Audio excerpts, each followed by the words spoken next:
Rebonjour Anas. Rebonjour Rachid. Et avec vous, on va à nouveau décortiquer cette liste qui a été rendue publique par Mohamed Wahabi hier. La liste des joueurs qui vont participer au mondial. On le rappelle, 26 joueurs retenus, 3 réservistes annoncés par le sélectionneur national Mohamed Wahabi hier lors de la conférence de presse organisée au complexe Mohamed VI de football à Marmora. Le technicien marocain qui a décidé de se passer de plusieurs demi-finalistes au Qatar, tels que Youssef Nseri, Hakim Ziyech ou encore Sofiane Bouffal, attaquant du Havre qui était présent lors du stage de la pré-liste. A noter également que de nombreux joueurs disputeront leur première Coupe du Monde dans tous les secteurs du jeu. Et un match qui, face au Burundi qui a été disputé juste avant, victoire 5-0 du Maroc avec des buts signés Ayoub El Kaabi, Soufiane Ben Jdida ou encore Tawfiq Ben Taïeb. Un match qui a quelque peu joué dans les choix de Mohamed Wahabi. Il a répondu à notre envoyé spécial Média TV à Marmora, Ismaël Bkali. Je vous laisse écouter. Avant le match du Burundi, elle était un peu plus large. Elle était un peu plus large, la liste. C'est juste qu'on hésitait encore un petit peu, c'est vrai. Mais voilà, on a voulu rester juste, objectif. Et je vous l'ai dit tout à l'heure, c'était important aussi par rapport au projet de jeu. Comment est-ce on veut jouer, ceux qui vont plus se montrer. Et donc voilà, c'était pas facile. Mais bon, tous ceux qui étaient présents pouvaient y être.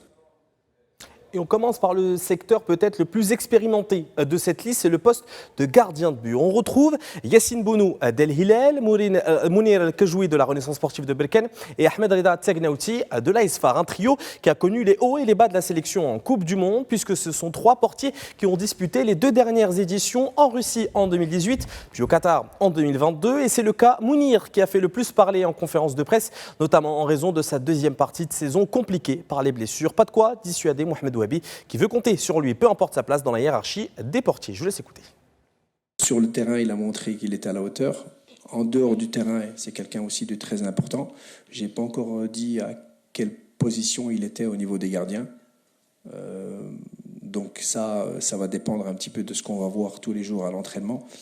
Mais par rapport à Gomis et Ben Chaouch, on les a pris parce que on les a pris dans ce stage-ci parce que nos gardiens les gardiens qu'on voulait prendre jouaient en championnat de Botola.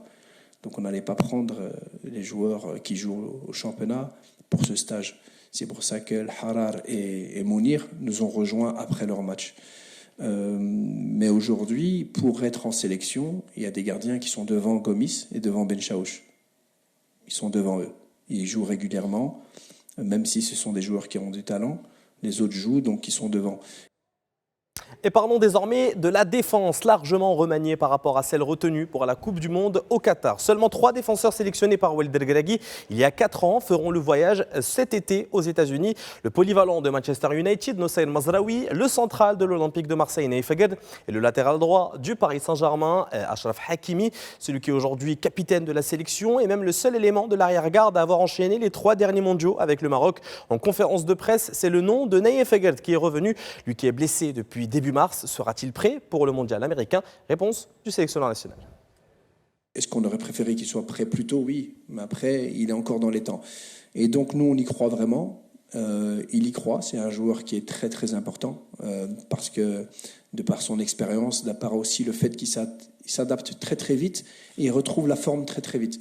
Si c'était un autre joueur, peut-être que j'aurais pas pris ce risque-là. Mais Naïf, c'est quelqu'un qui n'a pas pris un gramme par rapport à sa blessure. C'est quelqu'un qui travaille très bien. Donc c'est quelqu'un qui va retrouver son rythme très très vite. Mais on laisse rien au hasard. C'est pour ça qu'on a pris des réservistes. Et les réservistes qu'on a pris, en tout cas les 2 joueurs de champ, c'est par rapport au poste où on a une petite blessure. Donc là, on a pris Marwan Sadan.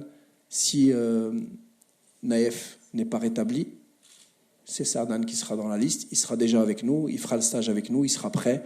Donc pour nous, voilà, on n'a pris aucun risque. On le saura et de toute façon, on décidera bien avant. Et on passe désormais au milieu de terrain, un secteur qui a dû être un casse-tête pour Mohamed Wahabi, tant les possibilités sont multiples. Le sélectionneur a finalement décidé de prendre plusieurs internationaux présents au Qatar, qui sont Azdin Ounahi, Sofiane Amrabat et Bilal Khannous, qui à l'époque était d'ailleurs le joueur le plus jeune de la compétition. Mais bien évidemment, le plus jeune de cette liste, et quel talent, c'est Ayoub Bouhaddi, qui a annoncé son choix de représenter le Maroc au début du mois, un choix réfléchi de la part du Lillois de formation. Alhamdoulilah, c'était pas une longue bataille contre la France ou autre. Voilà, c'est un jeune joueur qui a pris sa décision, qui a 18 ans, donc à qui on ne peut pas demander non plus de prendre des décisions aussi importantes dans la vie au si jeune âge. Il avait aussi des échéances dans son club, une qualification à la Champions League. Donc, alhamdoulilah, il est avec nous. On est très fiers, très contents. Mais ce qui est le plus important pour moi, c'est que lui soit très fier. Il est très très fier d'être là et de représenter le Maroc. Et on l'a vu lors de ce stage. C'est un bon garçon, très réfléchi et avec beaucoup de qualité. Et c'est un plaisir de pouvoir travailler avec des joueurs comme ça parce qu'il a peu fait avec nous. Mais aujourd'hui, dans les 25 minutes qu'il a joué, on a tout de suite vu qu'il comprenait tout. Tout ce qu'on lui demandait, il le comprenait, donc c'est intéressant. Donc voilà, on a des milieux de terrain avec de la jeunesse, avec beaucoup de futur. Donc on est très confiant pour la suite, pour lui et pour les autres, Inch'Allah. Et on termine ce focus de cette liste finale par l'attaque, elle aussi largement remaniée par rapport au Mondial 2022. L'ailier du Real Betis, Abd Samad Zilzouli, est le seul rescapé de l'édition qatari dans un secteur offensif privé de Youssef N'Sery notamment. Absent en 2022, Ayoub El Kabi, l'attaquant de l'Olympiakos, fait son retour en Coupe du Monde puisqu'il avait été convoqué par Hervé Renard en 2018. Sinon, là aussi, plusieurs joueurs feront leur début en Coupe du Monde et en sélection même tout court. Vous le voyez, le dernier nom, c'est Ayoub Meimouni. Il a 21 ans, il évolue à l'Eintracht Francfort depuis seulement 6 mois. Il évoluait en 4e division allemande en septembre dernier. C'était avec les moins de 19 ans d'Offenheim. Et pourtant, c'est un profil qui est suivi par Mohamed Wahbi depuis déjà quelques temps et depuis ses belles prestations du côté de la Bundesliga. Je vous laisse écouter un extrait de sa conférence de presse. On était quand même très surpris de son niveau avant même le stage. C'est-à-dire que c'est un joueur qui comptait déjà. On s'est déplacé là-bas à Francfort, on a vu tous ces matchs. C'est vraiment un joueur qui a un profil très intéressant. Il est jeune, il est dynamique, il est explosif, il comprend très vite ce qu'on lui demande. Il a de la profondeur, il a des replis défensifs. C'est vraiment un joueur très intéressant, jeune.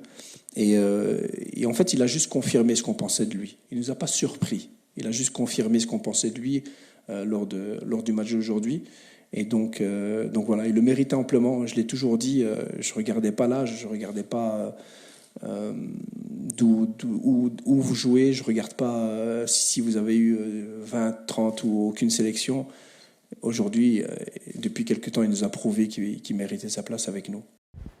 Et voilà, en tout cas, la liste, elle est complète. Désormais, rendez-vous le 13 juin pour le premier match des Lions de l'Atlas. Ça sera face au Brésil avant d'affronter l'Écosse et Haïti. On le rappelle, la Coupe du Monde qui se joue du 11 juin au 19 juillet. Je ne suis pas comme il est, vous n'allez pas me piéger avec les dates. Ah non, mais moi je ne cherche pas. Ah, mais on ne sait jamais. L'essentiel, c'est le précis je vous connais. et complet. Merci beaucoup, Anas Barkhad.